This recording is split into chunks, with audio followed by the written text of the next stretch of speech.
हम लगातार किसी ना किसी तरह के शोर से घिरे हुए रहते हैं। ये हमारे शारीरिक और मानसिक स्वास्थ्य पर बोझ डाल सकता है। ऐसे में कुछ वक्त बिल्कुल चुप रहकर खुद के साथ बिताएं। यह आपके स्वास्थ्य के लिए फायदेमंद है। क्या हम हर समय शोर शराबे के बीच नहीं रहते? लगातार लोगों की बकबक बाहर, गाड़ियों का शोर, तेज म्यूजिक की आवाज, ये सब हमारे तनाव का कारण है और हमारी नींद को बाधित करते हैं। मगर क्या हम कुछ देर के लिए इन सब से दूर नहीं रह सकते? जी हाँ, हम खुद के साथ वक्त बिताकर और कुछ देर सिर्फ अपने विचारों के साथ शांति का आनंद ले सकते हैं। इंसान के सभी दुखों का कारण बोलना ही है, क्योंकि आवश्यकता से अधिक बोलना ही दुखों का कारण बनता है। इसलिए कम बोले, सटीक बोले, मधुर बोले और सबसे जरूरी जितनी आवश्यकता हो उतना ही बोले। वाण या बोलना ही नहीं, बल्कि मौन में भी शक्ति होती है। यही कारण है कि धर्मों में मौन को बहुत महत्व दिया गया है। श्री कृष्ण कहते हैं, सेहत से मौन का गहरा संबंध है और इससे मानसिक शांति मिलती है। मौन से विचारों में एकाग्रता आती है और रचनात्मकता बढ़ती है। इसलिए जितने भी साधु संत या तपस्वी हुए, सबने मौन रहकर और ध्यान लगाकर ही संसार में गुट ध्यानों को प्राप्त किया। हमारे जीवन में एक नहीं बल्कि बहुत सारे दुखों का कारण बोलना ही है, क्योंकि हमारी समस्या यही है कि हम चुप नहीं रह सकते। हमेशा कुछ ना कुछ बोलते ही रहते हैं और आपके बोलने के कारण ही आधे से ज्यादा दुख निर्मित होते हैं। परिवार में कलह कलेश का कारण भी हमारा बोलना ही होता है। आप जितनी भूख उतना भोजन खाते हैं, जितनी जरूरत उतना कार्य करते हैं। लेकिन क्या आपने कभी इस बारे में सोचा है कि आप कितना बोलते हैं? क्या आप उतना ही बोलते हैं जितनी आवश्यकता है, या अनावश्यक ही सारे दिन बोलते हैं? इस बारे में अकेले कभी बैठकर जरूर सोचिए कि आज आपने दिन भर में कितना बोला, क्या बोला और सबसे जरूरी क्यों बोला। इनमें से कितनी बातें जरूरी थी, कितनी अनावश्यक। मनुष्य की प्रवृत्ति ऐसी है कि अपने मन में चल रही बातों को दूसरों को सुनाना चाहता है और दूसरा भी आपके साथ ठीक वही काम करता है। ये बातें किसी अन्य या तीसरे व्यक्ति से संबंधित हो तो सुनने सुनाने का काम और दिलचस्पी से होता है। आप फिर जब कभी बैठते हैं तो इन बात को फिर से दोहराया जाएगा और फिर इन्हीं बातों पर विचार करेंगे।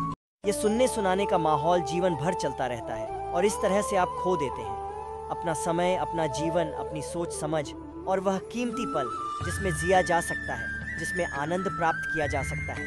इसलिए इस सुनने सुनाने के माहौल से बाहर निकलिए। जब तक हम बाहर की ओर बोलते रहेंगे, हमारे भीतर अशांति रहेगी। जिस दिन हम मन से चुप हो जाएंगे, तब बाहर हमारे मुख से कुछ भी निकले, हम शांत ही रहेंगे। दुनिया में जितनी बुराइयां हैं, परिवार में क्लेश है, पति पत्नी में विवाद है, सब बोलने के कारण ही होते हैं। हम चुप रहना नहीं चाहते, हमेशा सुना देना चाहते हैं, लेकिन व्यर्थ का बोलना ऊर्जा का नष्ट होना है। इसलिए जितने भी बुद्धत्व साधु और संत हुए, एकांत की ओर गए, क्योंकि उन्हें अधिक बोलना ना पड़े और अधिक सुनना ना पड़े।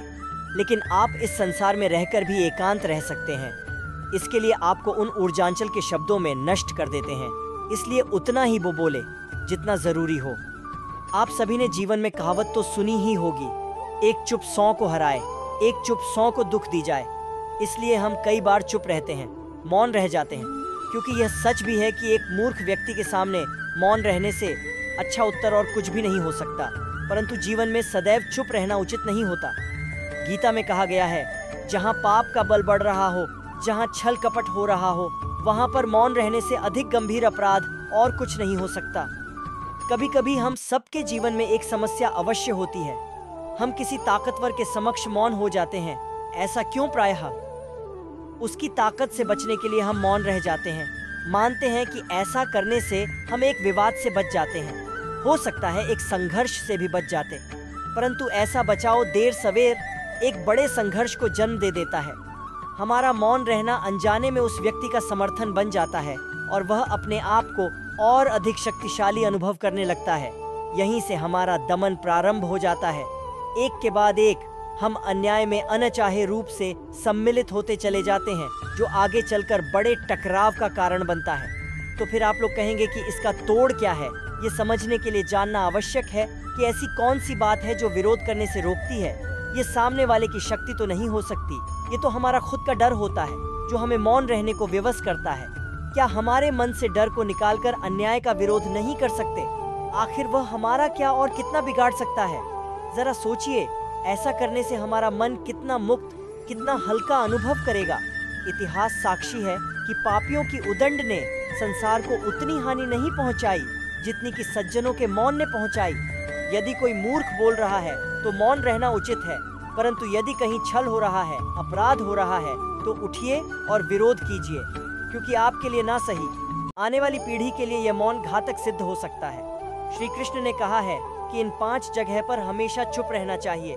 जब कोई आदमी आपके सामने किसी तीसरे आदमी की बुराई कर रहा हो, तब तुम्हें चुप रहकर बस सुनना चाहिए, अपनी राय व्यक्त नहीं करनी चाहिए, क्योंकि जो आज आपके सामने किसी तीसरे की बुराई कर रहा है, वह कल किसी और के सामने आपकी बुराई भी कर सकता है। यदि आपने कुछ कहा हो, तो यदि आपको किसी घटना या किसी विषय पर अधूरी जानकारी है, तो चुप रहना ही उत्तम है, क्योंकि अधूरा ज्ञान बड़ा घातक होता है और यह आपको हंसी का पात्र भी बना सकता है और या किसी मुसीबत में भी डाल सकता है।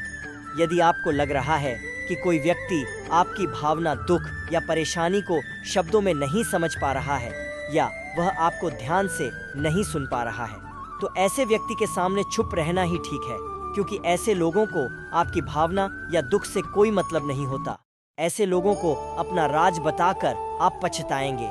जब कोई अपना या कोई सगा संबंधी आप पर क्रोध कर रहा हो, आपका अपमान कर रहा हो या गिरनास्पद शब्द कह रहा हो, तो आपको उस वक्त चुप रहना चाहिए, ताकि सामने वाले का गुस्सा पूरी तरह से बाहर निकल जाए। आप यदि सही हैं, तो आप कतई माफी न मांगे और चुप रहकर सही समय का इंतजार करें। वह खुद ही आपसे माफी मांग लेगा या उसे अपनी गलती का एहसास हो जाएगा। एक समय की बात है, एक गांव में एक सफल व्यापारी रहता था। उसके पास एक अच्छी बड़ी दुकान थी और आमदनी भी इतनी थी कि गांव में सबसे ज्यादा अमीर वही था। हर आदमी उससे अच्छे से बात करता और वह लोगों की बहुत मदद भी करता था।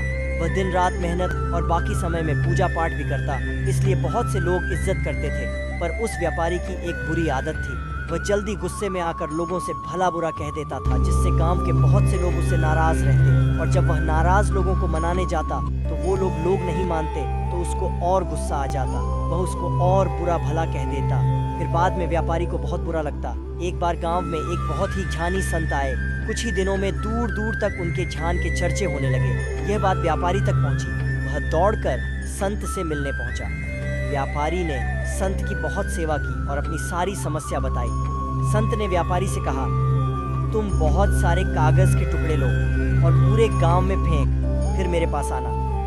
व्यापार बिना सोचे समझे दिन भर कागज के छोटे छोटे टुकड़े पूरे गांव में फैला देता है और फिर संत के पास पहुंच जाता है। संत उस व्यापारी से कहते हैं, तुम्हारी समस्या का समाधान मिल गया, बस तुमको एक काम करना है। तुम जाकर उन सभी कागज के टुकड़ों को इकट्ठा करके यहाँ ले आओ। अपनी समस्या का समाधान पाकर व्यापारी बिना कुछ सोचे समझे उन कागज के टुकड़ों को इकट्ठा करने पहुंच जाता है। बहुत देर कोशिश करने के बाद व्यापारी को यह समझ आता है कि यह काम करना तो नामुमकिन है। दौड़कर संत के पास जाता है और कहता है, आपने जो काम दिया है वह असंभव है, मैं चाहकर भी पूरा नहीं कर सकता। संत मुस्कुराते हैं और कहते हैं, बेटा, मैं भी यही कहना चाहता हूँ, किसी को कहे अपशब्द वापस नहीं आ सकते, इसलिए हमेशा सोच समझकर बोलना चाहिए। आज के बाद तुम यह बात अपने मन में अच्छे से बिठा लो, चाहे कुछ भी हो जाए, तुमको किसी को अपशब्द नहीं बोलना।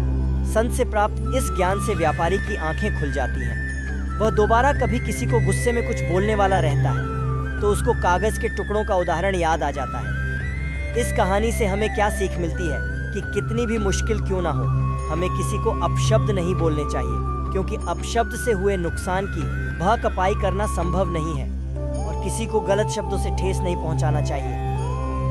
दोस्तों, इस वीडियो में बस इतना ही। मिलते हैं अगली वीडियो में। अपना ख्याल रखिएगा। जय श्री कृष्ण।